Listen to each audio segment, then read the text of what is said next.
बिस्मिल्लाहिर्रहमानिर्रहीम। अस्सलाम वालेकुम। आपका दोस्त सलमान हैदर। दुआ है उस परवरदिगार से कि उसने आपको और आपके अहले खाना को अपनी हिफ्ज़ व अमान में रखा हुआ हो। अमेरिका और नेटो के इत्तेहाद को अगर 32 दांतों से तशबीह दी जाए तो आप यह कह लें कि इस इत्तेहाद के अक्सर दांत टूट चुके हैं।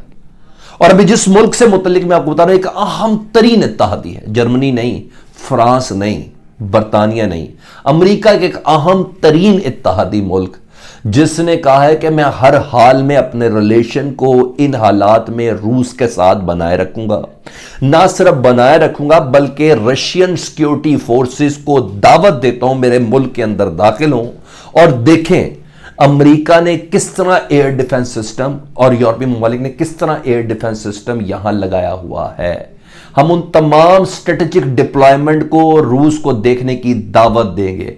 हम नेटो के इत्तेहादी नहीं हैं, हालांकि नेटो का मुल्क होने के बावजूद इस इन्वेजन के ऊपर जिससे मुतल्लिक ये कहा जा रहा है, बल्कि कहा गया इसमें कोई मसला ही नहीं है, इसमें कोई आर ही नहीं है समझने की कि ये प्रॉपर अमेरिका की जाती जंग है। इससे पहले ये इश्यू कभी था? अमेरिका की कोई इन्वेजन का कोई तुक बनता है इसमें? तो वो एक नया मुल्क और आया, मैंने बोला एक और दांत इस इत्तेहाद का टूटा, जिसके टूटते ही रशिया मजीद मजबूत हो रहा अपने स्टांस में। और उस स्टांस की मजबूती का आलम क्या है वो मैंने आपको बताना है। अब रशिया का इस मौके पर स्टांस मजीद कितना सख्त हो गया है, व्लादिमीर पुतिन ने क्या बोला है, रशियन वजीर खारजा ने इस मौके पर अब क्या बोला है और किस चीज की मिसाल दी है, ये तमाम चीजें अब यकीन जाने इतनी इंपैक्टफुल है, जब ये मैं आपके सामने रखूंगा इतनी इंपैक्टफुल है कि आप कहेंगे कि वाकई ये कोई सॉलिड रीजन है जिसकी बिना पर कोई तुक ही नहीं बनता अमेरिका या नेटो ममालिक का यूक्रेन के अंदर दाखिल होके रूस के साथ लड़ने का। ये रूस का जाती मामला है जिससे मुतल्लिक रूस गारंटी दे चुका है कि हमारी कोई नीयत नहीं है यूक्रेन के ऊपर हमलावर होने की या यूक्रेन के अंदर फौज दाखिल करने की। का वक्त है कि हमें खुद इतना मजबूर ना किया जाए। इस सिलसिले में एक लेटर शेटर सब लिख दिया गया। ये नई पेशरफ्त क्या जारी बात है, पिछले पेशरफ्त से एक नेक्स्ट लेवल पे हम जा रहे हैं, क्योंकि एक पूरी सीरीज है जो हम आपके साथ यूक्रेन की वार, यूक्रेन की सरजमीन पर सुपर पावर्स, जी हाँ रशिया और अमेरिका, जी हाँ ये बेसिक ये ताकतें हैं, ये बाकी बीच में शामिल जो हो गए हैं तो वो तो खैर इन ताकतों के साथ है ना, वो करें सबका पाँव उसके अंदर आ गया। तो वो नेक्स्ट चीज़ें मैं आपके साथ सारी शेयर करने जा रहा हूँ। रिक्वेस्ट है कि प्लीज़ आप वीडियो में कमेंट सेक्शन तो मुझे बता ही दें और इसी बिना पे मुझे मज़ीद करें जो रिसर्च करने का मुझे मौका मिलता है कि जब आप देखते हैं इतने इंटरेस्ट हो तो मुझे भी डेफिनेटली मज़ीद होता है कि मैं कोई नई चीज़ आपके साथ मज़ीद सर्चिंग करूँ, मैं और मेरी टीम। तो उस सर्चिंग के साथ मैं आपके साथ हाजिर हूँ। तो चैनल देख रहे हैं, सब्सक्राइब नहीं करते तो प्लीज़ चैनल सब्सक्राइब कर लें। मैं एक एक करके लेके चलता हूँ। आखिर में मैं उस मुल्क का जो यूरोप की नज़र में गद्दार है, अमेरिका की नज़र में गद्दार है, लेकिन रूस का यार है, जिसने कहा मैं सारे असले की सारी चीज़ें आपको पेश कर देता हूँ, हम आपके साथ हैं, उनके साथ नहीं है। नेटो का इत्तेहादी मुल्क, ठीक है, वो बताऊंगा, इसको ध्यान में रखना, मैं लास्ट में लेके चलूंगा जी। रशिया नॉट ब्लेम्स, ये सरगेई लारोव कह रहे हैं, वजीर खारजा। पहले ये सुने, Russia not to blame if war breaks out, Lavrov says, कहने का हम तमाम हुज्जतें तमाम कर दी हम और कर रहे हैं। Russia is not seeking war with the United States and NATO, the country's top diplomat said, as he signaled openness for further dialogue despite the West's rejection of its sweeping security demand. If it depends on Russia, there will be no war. जी Sergei Lavrov ने कहा है कि जी Russia के ऊपर इल्ज़ाम नहीं देना अगर कोई जंग छिड़ गई। हम मुसलसल जंग बंदी और जंग ना करने का इरादा रखते हैं, लेकिन जो इरादे अमेरिका और नेटो ममालिक के लग रहे हैं, हम अब भी ये कहते हैं कि टॉप लेवल की डिप्लोमेट मीटिंग होनी चाहिए, लेकिन अगर जंग हो गई तो रशिया को इल्ज़ाम आपने नहीं देना, एक चीज़। दूसरा जी, व्लादिमीर पुतिन ने भी एक स्टेटमेंट दिया, टेक्निकली मुझे वो पहले लेने प्रेसिडेंट की थी, लेकिन मैं फिर भी आपके सामने कहता हूँ।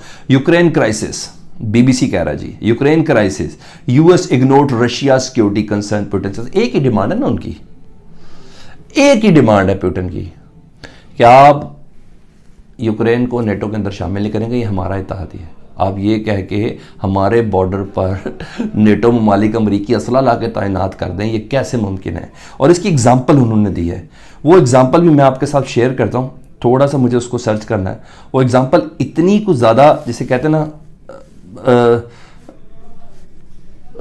ऑथेंटिकेशन के साथ है कि उन्होंने कहा कि ये इसी तरह ही है, क्या हमें अमेरिका इजाजत देगा कि हम मैक्सिको में एटॉमिक बैलिस्टिक मिसाइल लगा दें, हम न्यूक्लियर मिसाइल मैक्सिको के अंदर लगा दें अमेरिकी बॉर्डर के पास, या हम क्यूबा में लगा दें अमेरिकी बॉर्डर के पास, क्या हमें इजाजत होगी? ये इसी तरह ही है, अमेरिका का यूक्रेन के अंदर असला पहुंचाना और हमारे साथ लड़ने की धमकियां देना, या नेटो ममालिक का, ये इसी तरह ही है। क्या अमेरिका रशिया को इजाजत देता है कि वो मैक्सिको में अपने बैलिस्टिक मिसाइल लगा दे या अपने न्यूक्लियर मिसाइल लगा दे? क्या हमें इजाजत है? या क्यूबा में इजाजत है?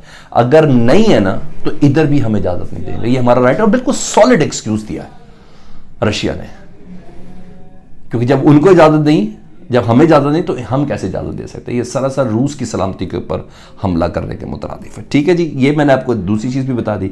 अब आ जाऊं उस शख्स के पास जिसने कहा कि नहीं, उससे पहले मैं वो कल के 5000 हेलमेट ना बता दूं आपको। जर्मनी ने 5000 हेलमेट भेजे थे ना, तो जिस पे यूक्रेन की इंतजामिया वज़ीर ख़ारजा बड़े सीख पा हुए थे कि इस मौके पे जब हमें असला चाहिए, गोला बारूद चाहिए, तो तुम लोग हमें 5000 हेलमेट भेज रहे हो, तो ये कैसे इत्तेहादी हो और कैसी हल्लाशेरी तुम हमें दे रहे हो? तो शर्म का मकाम है। उन्होंने कहा फूल है। उन्होंने कहा लगता है नेक्स्ट, किसी ने पूछा कि नेक्स्ट क्या मदद आएगी, तो शायद हमें पिलोज भेजेंगे, तकिए भेजेंगे। आपको याद होगा मैं कल सुबह की वीडियो में आपके साथ शेयर किया था, नेक्स्ट चीज़ पिलो की मुताबिक बोला था। अब जी बाकायदा तौर पर इसको रॉयटर ने कोट किया है। यूक्रेन के एम्बेसडर साहब क्या कह रहे हैं? Show courage and send guns, Ukraine tells Germany. थोड़ी जुर्रत का मुजाहरा करो जर्मनी, हमें गन्स भेजो, थोड़ी जुर्रत का मुजाहरा करो, ठीक है, थोड़ी जुर्रत का मुजाहरा करो, हमें बंदूकें भेजो। According to the Ukrainian ambassador in Germany, is official are shying away by refusing to provide amendments, armaments. ठीक है जी। Berlin must be bold and sign off on the transfer of lethal weapons to Kyiv in the face of purported Russian invasion. Ukraine's ambassadors Germany has demanded, despite the country's constant refusal to back down on a decision not to provide the Eastern European nation with arms ammunition. कहते हैं ऐसे मौके पर जब Germany मुसलसल इनकार कर रहा है यूक्रेन को असला देने से, तो एम्बेसडर ने कहा थोड़ी जरूरत का मुजाहरा करो, तुम हमें हेलमेट ना भेजो, असला भेजो लड़ने के लिए। तो कल का जवाब तगड़े तरीके से ये भी आ गया जी। मैंने बोला जर्मनी, फ्रांस, क्योंकि जर्मनी का मैंने आपको पहले बताया कि 50% गैस रशिया देता है ना, पूरे यूरोप की 35% गैस रशिया देता है ना, तो ये तो बनना ही बनना है। ठीक है। अब आ जाऊँ गद्दार मुल्क के ऊपर जी। वो कोई और मुल्क नहीं है जी, वो मुल्क है जी पोलैंड। राइटर की खबर सुन ले जी। Poland ready to make deal with Russia. Poland ready to make deal with Russia. Warsaw is willing to let Russia inspect US air defense facility in Polish inspectors are allowed to enter Kaliningrad. ठीक। NATO का हमें मुल्क Poland, उसने कहा हम Russia के साथ deal करेंगे। Warsaw is willing to let Russia inspect US air defense facility in Polish, यानी पोलैंड के अंदर जितनी भी एयर डिफेंस फैसिलिटी अमेरिका ने लगाई है ना, इस एयर डिफेंस निज़ाम को, मैं उस तरफ की बात कर रहा हूँ, S-400 टाइप की चीज़ जो अमेरिका के अंदर थॉर के नाम से है जी, थार्ड का, ये अमेरिका का थार्ड सिस्टम है एयर डिफेंस सिस्टम। इसराइल का डोम है, रशिया का S-400 है। तो जो का तो थार्ड लगाया हुआ ना इन्होंने, हम उसकी दावत देंगे रशिया को, आके चेक कर लें अमेरिका ने किस तरह सारी प्लानिंग की हुई है, तो उस हिसाब से प्लानिंग बनाइएगा। अच्छा जी, कोई और नहीं, ये पोलैंड कह रहे हैं जी। मजीद थोड़ी डिटेल बता दूं आपको जी। With Moscow looking to come to an agreement with NATO over security guarantee in Europe, bloc member Poland has expressed willingness to allow Russian inspectors into the country, अपने मुल्क में रशियन इंस्पेक्टर्स को बुलाया, to check US air defense facility. It was reported on Wednesday, according to the Wall Street Journal, which cited unnamed Polish officials. Warsaw would be willing to come to a reciprocal deal with Moscow. In return, Poland want its inspectors to be allowed to check missile location in Kaliningrad. The idea to let Russians into American sites in Poland was initially proposed by Moscow, according to the US official. The Kremlin was repeatedly opposed the placement of foreign missiles on European territory and has suggested that air defense facility could be used to fire ballistic at Russian territory. जी हाँ जी, इससे बड़ा मेरा ख्याल है कि कोई धचका नहीं होगा अमेरिका को, क्योंकि जंग ही अमेरिका की है और रशिया का लॉजिक बड़ा सॉलिड है। क्या हम मैक्सिको के बॉर्डर पे ये मिसाइल और असला ला के खड़ा कर दें? हमें इजाज़त होगी? अगर नहीं है तो फिर यहाँ आपको भी नहीं होनी चाहिए। तो पोलैंड ने तो अमेरिकी डिप्लॉयमेंट तक की दावा दी। अब देखें आगे आगे होता क्या। मुझे ऐसा लगता है आखिर में ये जंग ना अमेरिका और बरतानिया को मिलके लड़नी पड़नी है। सारा यूरोप जो है ना और नेटो है वो अलहदा हो जाएगा। आपको क्या लगता है? कमेंट सेक्शन में आपने मुझे ज़रूर बताना। अपना बहुत ख्याल रखें। अल्लाहुम्मा सल्ली अला मुहम्मद व आले मुहम्मद।